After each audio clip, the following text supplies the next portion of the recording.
She said bye, oh bye.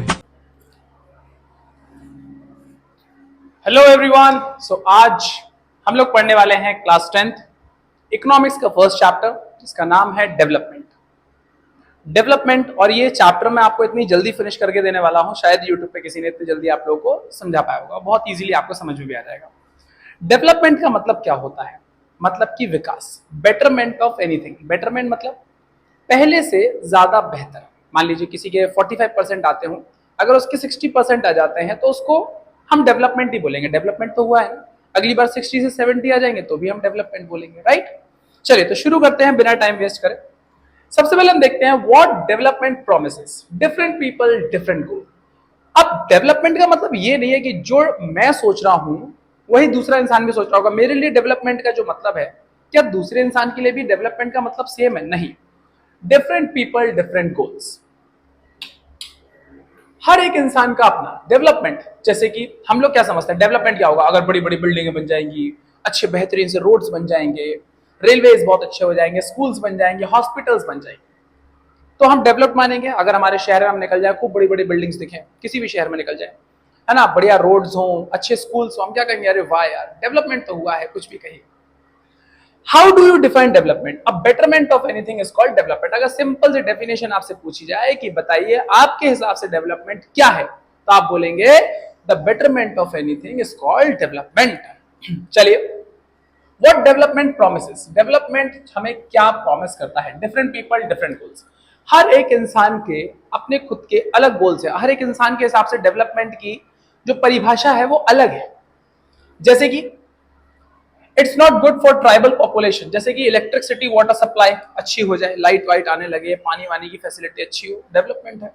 Because they have to leave their places. लेकिन अगर हम देखें कि डेवलपमेंट हमारे लिए तो हो गया, एक जगह पर क्या किया गया, एक जगह खाली कराएगी, वहां पर डैम बनाया गया, डैम से लाइट बनना स्टार्ट हो गया, हमने कहा वाह बहुत डेवलपमेंट हुआ है। लेकिन उन बेचारों का क्या, जिनको वो गांव छोड़कर जाना पड़ा या वो प्लेस छोड़कर जानी पड़ी, उनके लिए तो डेवलपमेंट नहीं हुआ ना। तो हर एक किसी का, इससे यह पता चलता है कि हर एक किसी का डेवलपमेंट गोल अलग है। आइए देखते हैं थोड़ा सा। जैसे कि what development promises. Car is the development goal of this boy. इस लड़के के लिए डेवलपमेंट है कि अगर उसने कार खरीद ली, उसके घर में कार आ गई, वो कहेगा अरे वाह अपन डेवलप है। ये एक बेचारा फार्मर है, एक लेबर है। फार्मर के लिए क्या है? Higher prices of their crops in the developmental goal for farmer. Farmer क्या चाहता है कि जो भी पैदावार मैं कर रहा हूं वो ज्यादा से ज्यादा महंगी बिक जाए। ये बेचारा जो लेबर है, इसका डेवलपमेंट गोल क्या है? More daily wages is the development goal for labour. ये चाहता है कि मुझे यार रोज काम मिलता रहे और अच्छा पैसा मिले। लेकिन ये फार्मर क्या चाहता है कि लेबर सस्ती मिले और मेरी जो पैदावार है वो महंगी बिके, राइट। तो हर किसी का डेवलपमेंट गोल अलग है।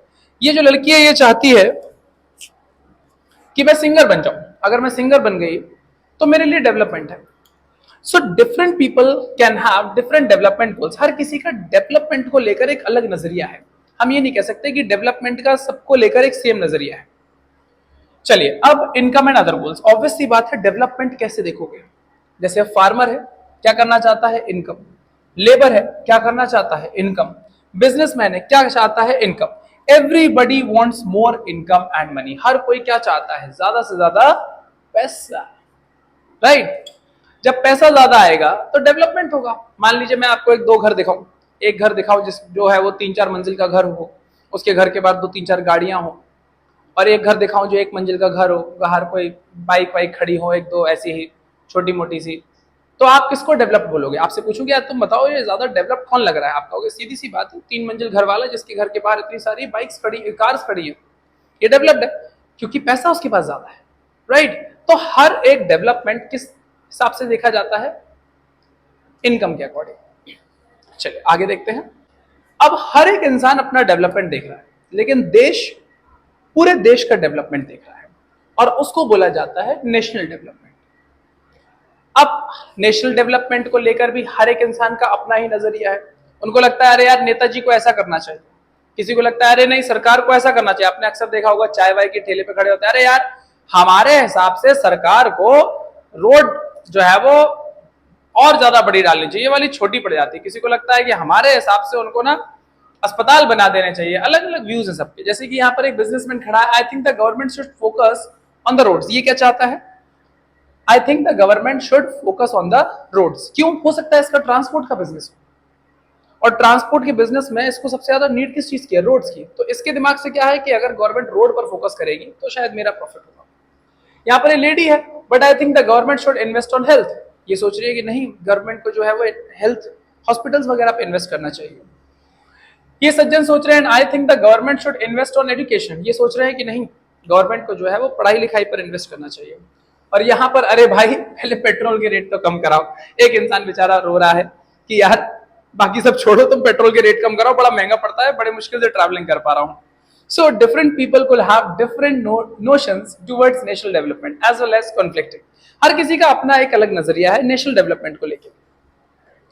अब national development, the ability of the country to improve the living standard of its citizen is called national development. देश अपने नागरिकों का स्टैंडर्ड ऑफ लिविंग कितना बेहतर कर पा रहा है, उसको बोलते हैं नेशनल डेवलपमेंट। जैसे अच्छी अच्छी रोड्स डाल रहे हैं, अच्छे अच्छे पार्क्स बना रहे हैं, बहुत ही बढ़िया रेलवे फैसिलिटी दे रहे हैं, ये सब कुछ किसमें आ जाता है? National development. जैसे education facility, medical care, public facility और एम्प्लॉयमेंट, ये सभी चीजें आ जाती हैं आपकी किसमें? National development.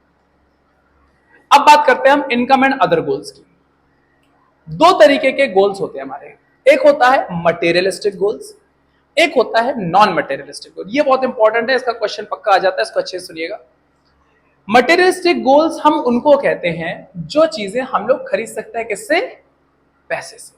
That can be bought by the money, जैसे कि घर, गाड़ी, कपड़े और हाउस होल्ड थिंग जैसे फ्रिज, टीवी, वॉशिंग मशीन। लेकिन नॉन मटेरियलिस्टिक गोल्स क्या होते हैं? That can't be bought by money, जैसे कि इक्वालिटी, एक समाज के अंदर बराबरी, फ्रेंडशिप, दोस्ती, सिक्योरिटी, एक ऐसे समाज में रहना जो सिक्योर हो। ये पैसे से नहीं आएगा, एक ऐसी जगह आपको जाना पड़ेगा जहां पर सभी लोग सिक्योर हो। फ्रीडम, आजादी, लव और रिस्पेक्ट, ये सारी चीजें आपको मिलती हैं कब? ये नॉन मटेरियलिस्टिक गुड है, ये पैसे से नहीं मिलेगा। पैसे से हो सकता है आपके पास बहुत पैसा आ जाए, बहुत बड़े आदमी बन जाओ, लेकिन लोग आपकी इज्जत ही नहीं कर रहे हैं, लोग पीठ पीछे आपके बारे में उल्टा सीधा बोल रहे हैं। या आप पैसे दे, उनको ये नहीं कह सकते कि 500 रुपए रखो और मेरे बारे में अच्छा अच्छा बोला करो। ओके, प्यार, हो सकता है आपके पास अपार करोड़ों की दौलत हो, लेकिन आपकी फैमिली में जो है लड़ाई झगड़े चलते हो, है ना, प्यार नहीं हो, तो ये चीजें आप ये नहीं कह सकते कि आज 1000 रुपए रखिए और आज आप ना पूरे दिन मेरे से अच्छे से बात करना, प्यार से बात करना, ठीक है, पॉसिबल नहीं। सो जॉब से क्या आ सकता है? मनी आ सकती है, लेकिन जॉब से इक्वालिटी नहीं आ सकती, जॉब सिक्योरिटी नहीं आ सकती, रिस्पेक्ट नहीं आ सकती, और डेवलप्ड इसी को कहते हैं। अब आप समझिए, जैसे मान लीजिए फॉर एग्जांपल आपको दो नौकरियां ऑफर होती हैं, एक नौकरी में आपको 1.5-2 लाख रुपए मिल रहे हैं, लेकिन जॉब सिक्योरिटी नहीं है, मतलब कभी भी जा सकती है। साथ ही साथ आपको एक ऐसे जंगल में फेंका जाएगा जहां पर आसपास में कहीं पर ना कोई बाजार होगा, ना कोई अच्छे स्कूल्स होंगे, ना कोई अच्छा माहौल होगा, और इज्जत तो बिल्कुल भी नहीं होगी उस नौकरी में। वहीं पर आपको एक जगह पर 1 लाख रुपए की नौकरी मिल रही हो, जो शहर के अंदर हो, अच्छा माहौल हो, सिक्योर माहौल हो, जहां अपनी फैमिली को रख सकते हैं, और वहां पर आपको रिस्पेक्ट भी मिल रही हो। तो जहां तक मैं आशा करता हूं कि आप दूसरी वाली नौकरी को ज्यादा प्रेफर करेंगे। पैसा जरूर कम है, लेकिन सुकून और इज्जत दोनों ही। पहले वाली नौकरी में पैसा भले ही ज्यादा है, लेकिन सुकून और इज्जत दोनों ही कम है।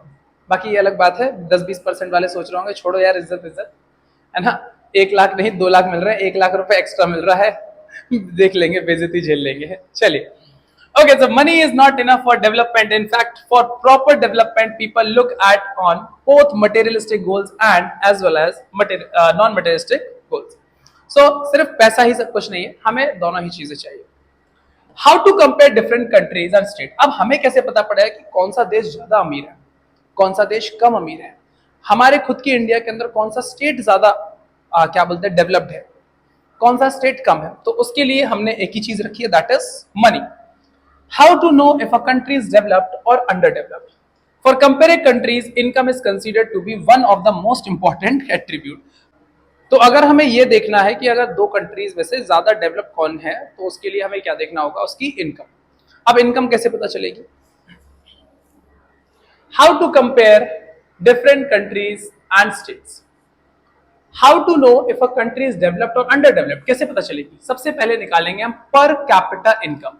कैसी इनकम? Average income. जैसे कि यहाँ पर एग्जांपल दिया हुआ है, जो ए है ये 3 रुपए कमाता है, बी 7 रुपए कमा रहा है, सी 2 रुपए कमा रहा है और डी 4 रुपए कमा रहा है। और इन चारों को मिलाकर जो पूरी इनकम आ रही है वो कितनी आ रही है? 16 रुपए। और ये कितने लोग हैं? 1 2 3 4, तो हमने डिवाइड कर दिया 4 से। आप लोगों ने मैथ्स में पढ़ा ही होगा एवरेज निकालने का तरीका, टोटल नंबर और अंदर नंबर ऑफ पीपल, तो total income upon total population. तो एक एवरेज इनकम निकल के आई 4 रुपए। यहाँ पर कोई 7 भी कमा रहा था, कोई 3 भी कमा रहा था, लेकिन एक एवरेज इनकम निकल के आती है 4 रुपए। अब यहाँ पर आपकी बुक का ही पेज है, देख लीजिए। हमने देखा इनकम एंड अदर क्राइटेरियाज। अब हम सिर्फ पैसे के बेस पर किसी को डेवलप नहीं देख सकते, कुछ क्राइटेरियाज हैं यहाँ पर। जैसे कि ये वाला पहले पढ़ा देता हूं मैं आपको।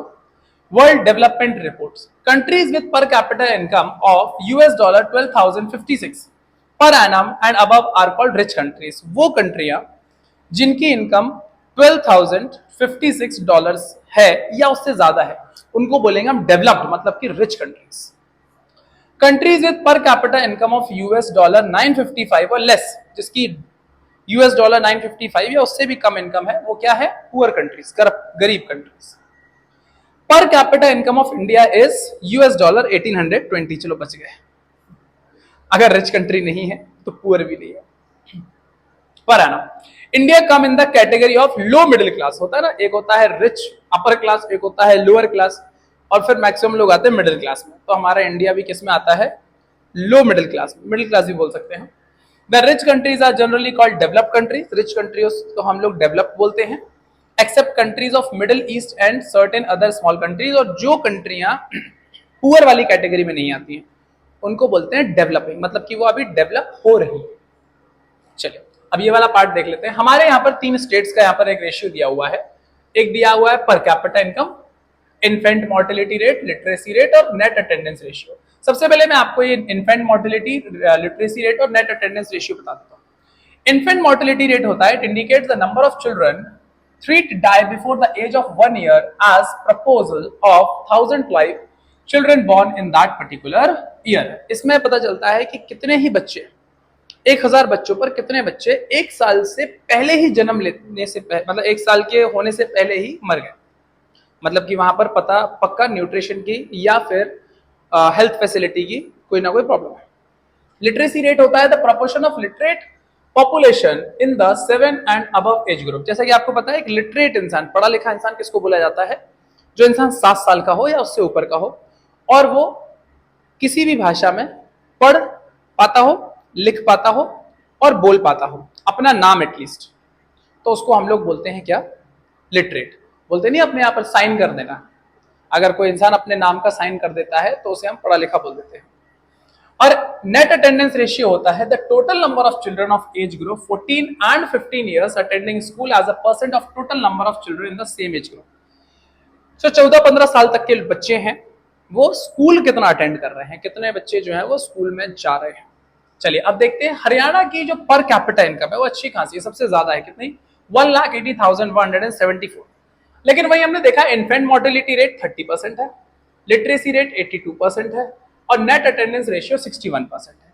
चलिए केरला का पर कैपिटा इनकम कम है, 1,63,475 है, लेकिन बाकी सब जगह पर इन्फेंट मोर्टेलिटी रेट सिर्फ 10 है, लिटरेसी रेट 94 है और नेट अटेंडेंस रेशियो 83 है। तो आप देखेंगे कि 3 पॉइंट्स जो है वो केरला ले गया। तो यहां पर मैं हरियाणा को ना बोलकर केरला को डेवलप्ड कंट्री बोलूंगा। बिहार को हम देखते हैं, बिहार की पर कैपिटा इनकम भी कम है, इन्फेंट मोर्टेलिटी रेट सबसे ज्यादा है, लिटरेसी रेट सबसे कम है और नेट अटेंडेंस रेशियो भी सबसे कम है। तो यहां पर हम इसको अंडर डेवलप्ड कंट्री बोल सकते हैं एक तरीके से। अब देखते हैं public facility. Public facility are those basic facilities which are provided to all citizens by the government for their well being and overall development. Public facility वो फैसिलिटी होती है जो गवर्नमेंट अपने देश के लोगों को देती है फ्री ऑफ कॉस्ट, फ्री में, राइट? अब फ्री में इन द सेंस या फिर नॉमिनल चार्जेस पे, जैसे कि रेलवे है, एक तरीके से क्या है? पब्लिक फैसिलिटी है। तो आप कहोगे नहीं सर वो तो फ्री नहीं होती, लेकिन आप ये सोचिए कि कितना मिनिमम कॉस्ट होता है। आपको ट्रेन से सस्ता कुछ भी नहीं पड़ता, तो ट्रेन में आपसे मिनिमम कॉस्ट ले आता है। अगर मे बी आप अगर पर्सनल अपनी गाड़ी से जाएं तो शायद उसका 4 गुना पैसा खर्च कर ले। सो जैसे कि एजुकेशन, पढ़ाई के लिए प्राइमरी स्कूल्स खोले हुए हैं, हायर सेकेंडरी स्कूल्स खोले हुए हैं, कॉलेजेस भी खोले हुए हैं जो कि फ्री ऑफ कॉस्ट या नॉमिनल फीस पर पढ़ाते हैं। हेल्थ के लिए सरकारी अस्पताल खुले हुए हैं। सिक्योरिटी, पुलिस है, आर्मी है, फ्री में आपके लिए सर्व कर रही है। फूड, खाना, अब खाना क्या होता है, राशनिंग, जो आपको राशन की शॉप पे मिलता है, ये फ्री नहीं कह सकते हम इसको, लेकिन मिनिमम बोल सकते हैं। आपको वही चीज जो बाहर 30 रुपए के किलो चावल मिल रहे हैं वो आपको 5 रुपए में प्रोवाइड किए जा रहे हैं, ये सारी चीजें। So in some states the public distribution system, जिसको पीडीएस बोलते हैं, functions well that people should get good health. कुछ जगहों पर पीडीएस बहुत अच्छे से काम करता है, इसका मतलब है कि कुछ जगहों पर पीडीएस अच्छे से काम नहीं करता है, लोगों को प्रॉपरली जो है खाना डिस्ट्रीब्यूट नहीं होता है राशन की शॉप्स पर और बेचारे सफर करते हैं। चलिए लास्ट थोड़ा सा बचा हुआ है। अब बॉडी मास इंडेक्स, जिसको बीएमआई बोलते हैं, आप लोग भी नाप सकते हैं। Body mass index is the criteria that used to find out whether a person is nourished, undernourished और ओवरवेट। बीएमआई होता है जिससे पता चलता है कि इंसान जो है वो अंडरवेट है, ओवरवेट है या फिर एक नॉर्मल इंसान है। इसके लिए तरीका वही, ऊपर वेट नीचे हाइट। जैसे कि इस इंसान की हमने जो हाइट थी वो 2 मीटर्स थी और इसका वजन जो है वो कुछ 120 किलो था, तो इसका आया 30। अब कैसे पता चलेगा?